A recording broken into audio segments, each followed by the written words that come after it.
Comment enrayer cette nouvelle vague de Covid-19 ?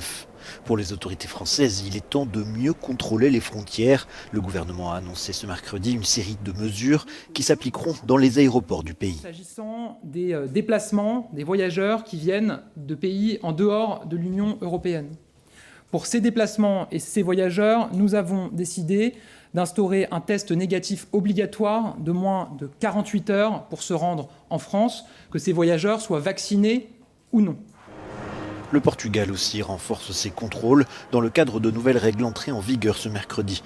Tous les passagers, qu'ils soient ou non vaccinés, qu'ils arrivent par voie maritime ou aérienne, devront fournir la preuve d'un test négatif à leur arrivée. 85% de la population du pays est aujourd'hui vaccinée, mais les contaminations y sont en hausse, près de 4000 en 24 heures.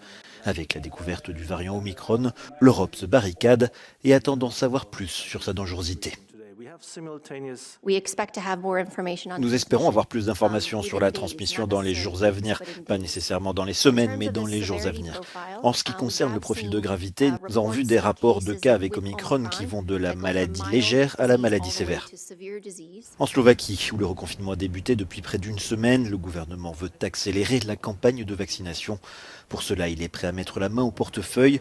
500 € seront offerts aux plus de 60 ans qui acceptent de se faire vacciner.